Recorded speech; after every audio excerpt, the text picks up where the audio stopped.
Some of you guys might be knowing, I've been playing Maypul for a good while now. I started playing them, like, about when Rollback came out.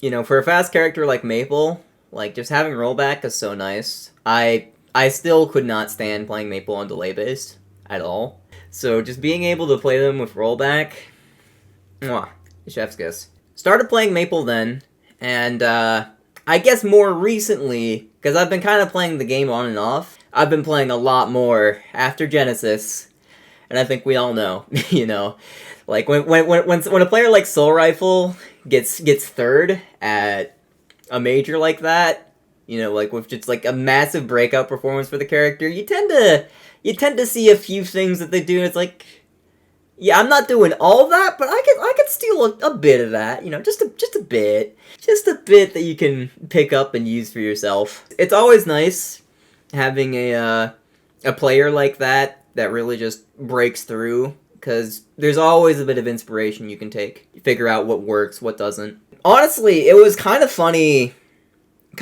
how I even ended up playing Maypul in the first place. I remember I was talking with Dinla recently, because Dinla has been slowly but surely coming back to the game. His hands are starting to feel a little bit better. Yeah, I ran into Dinla on Ranked, and he was like, you know, I never remembered you having a good Maypul whatsoever. I remember talking to him, I was like, you know, it's funny you should say that, because I never remember that either.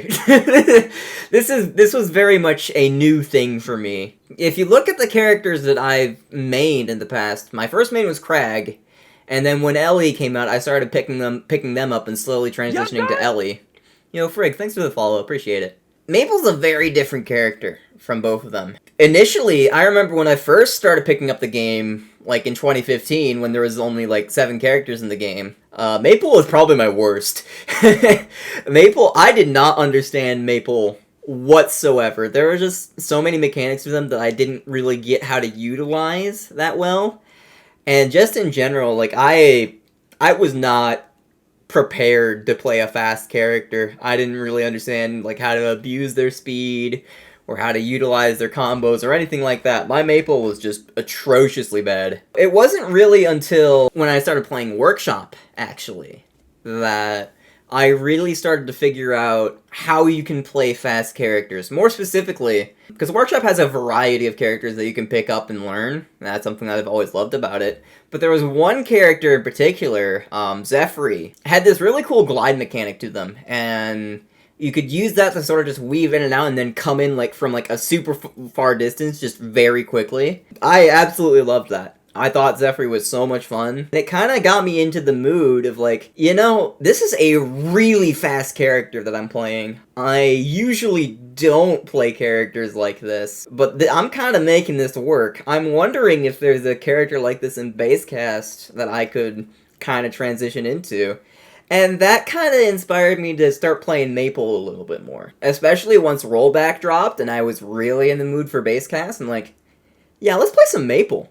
It's very interesting transitioning to a character like that, because there are definitely some things that carry over from like previous characters you've played, and there are definitely things that don't. First and foremost, like, just to get this out of the way, the knowledge of your character absolutely matters. Like, how much you know the character is a fundamental skill, and that's something that you just learn from playing the game. Even if you don't necessarily learn them by playing them, you learn by playing against them, and you learn by watching them. And for me, I've been playing the game for over 5 years now. Even if I haven't necessarily been playing Maypul for all those 5 years, I've been watching several Maypul players over the years. Players like Dinla, players like Forrest, players like Soul Rifle, players like Elpy, all these Maypul players who I recognize what they do, I recognize the tools that they use. Now that I have all that knowledge, because way back when, I definitely didn't know what any of that did, you know, when I was first picking up the game. I was just playing Crag.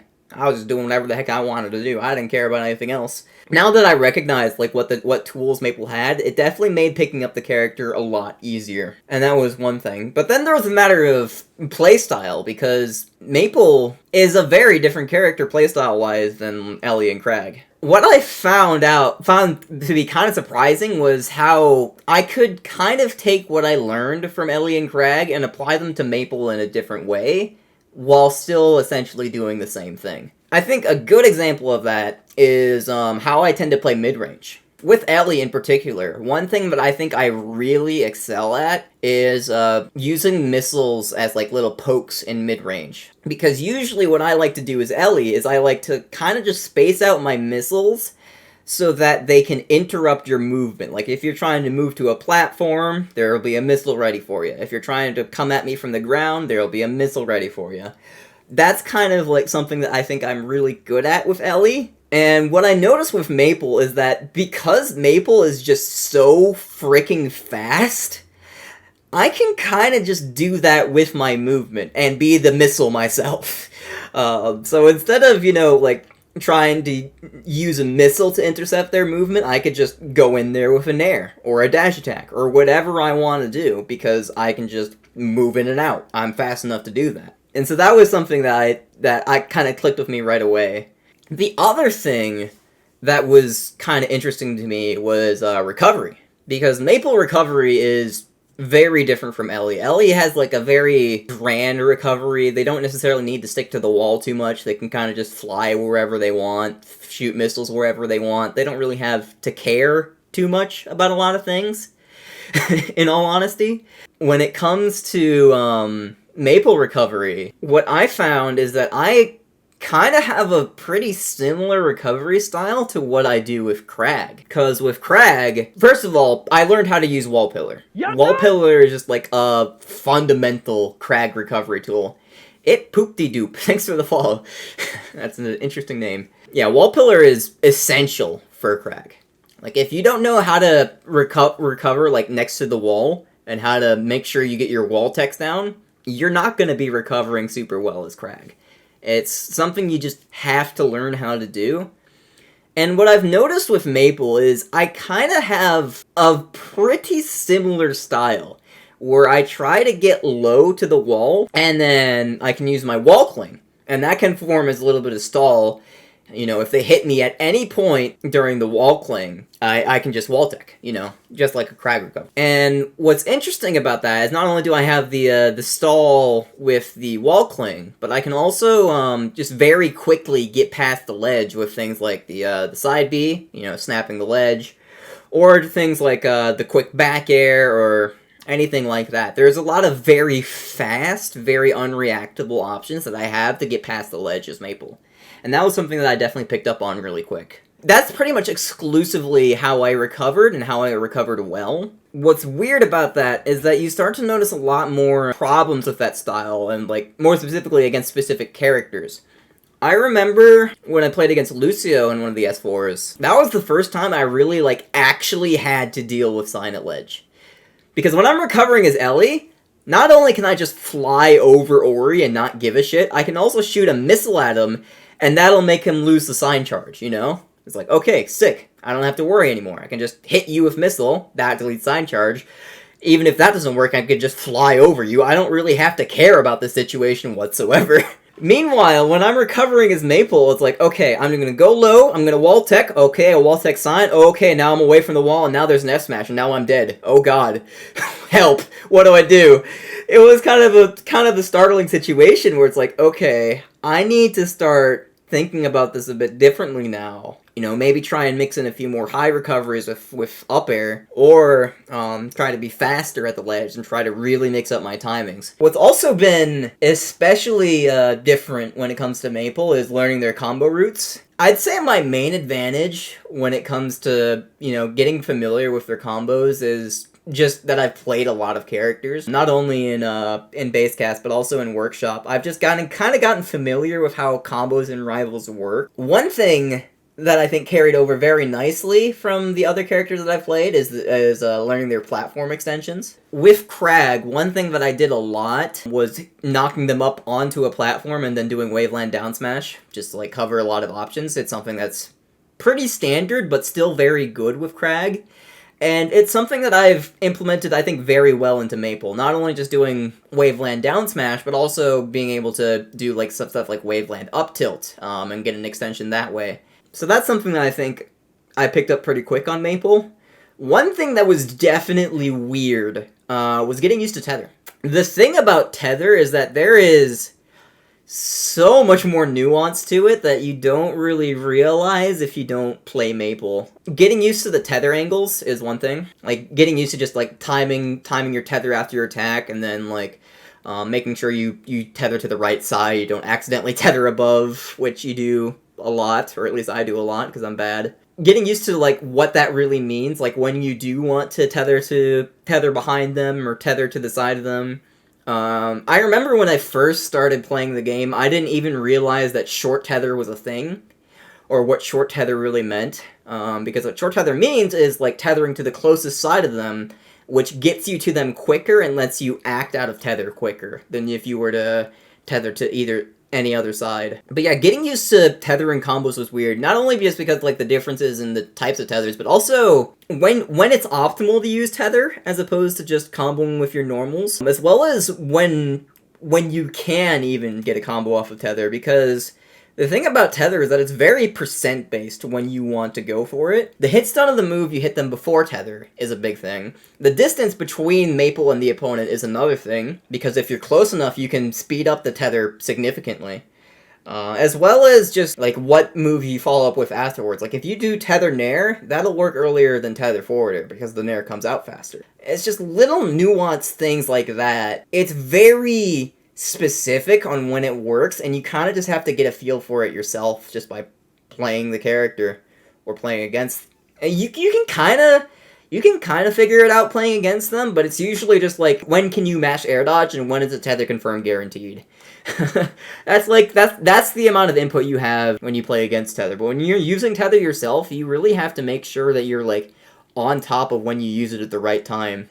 Another thing that was pretty interesting about it is learning, like, when you can get away with using it early. I remember when I was playing at Heatwave with T. Richard, we were just playing friendlies, and the one thing that he really showed me there was how good tether is off of landing aerials. Because the thing about landing aerials is that you land with an aerial, you put them in hit stun, but then you're able to act far sooner if you land with the aerial than if you were to just do it in midair. So because of that, you're able to get tether confirms off of landing aerials a lot earlier than you would normally, which is something I didn't really fully realize until I played with him. And that was very cool to learn.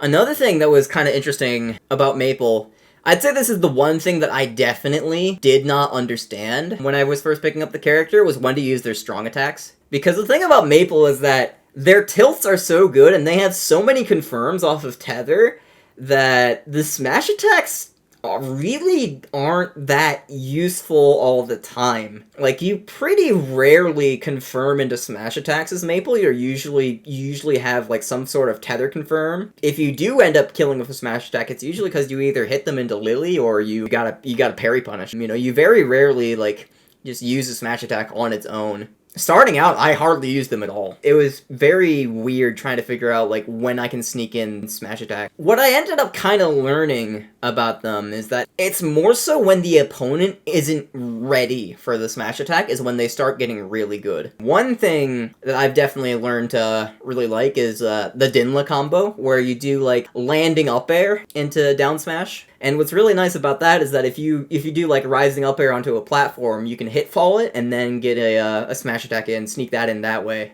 And that was a really cool application for that for me, because not only does it look cool, but it's also, like, very fast. And because of that, it's very easy to, like, catch the opponent off guard, especially if you do a lot of landing up air into up tilt and try to get combo extensions. They're more inclined to try and DI out, to try and get out of those combos a little faster, and that makes, like, sneaking into down smash way more threatening, because now it's like, oh shit, well, I DI'd out in the smash attack and now I'm dead at 50.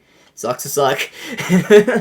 Just small things like that, and where you can sneak those in. Because for me, the smash attacks are less of, like, when is it best to use them, because it's very rarely best to use them. It's more so just, like, when is the opponent paying attention, and are they ready for it? Because if they're not ready for me to call out their jump with this up smash, then they're gonna get hit by it. So that was definitely the hardest thing for Maypul, for me. As it is right now, I'm mostly playing Maypul for fun. I just think she's really fun. I think it's fun to learn a lot of the things that I didn't know before when it came to Maypul. That's pretty much it. I'm having a lot of fun, and I'm learning a lot of things playing Maypul. And that's really cool to me, because that's a new experience. It's something I didn't really get to do with Rivals before. As of right now, I'm mostly planning on playing solo Maple, at least when it comes to, like, just friendlies and entering tournaments, online tournaments and such. I'm not 100% sure where that'll go in the future. I'm probably bringing back the Ellie once the RCS season starts, just because I do want to do well in RCS tournaments, and I think my Ellie's just a little better right now. But my Maple is definitely improving. I do want to keep improving it.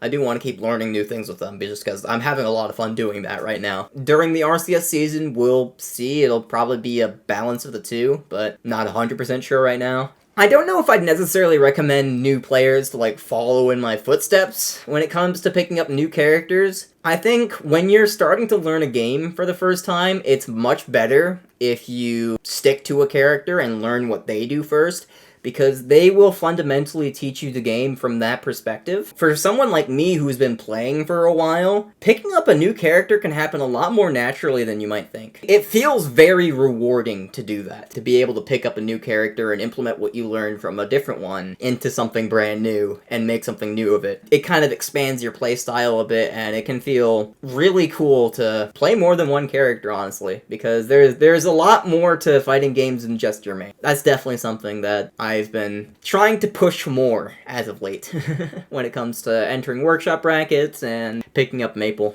So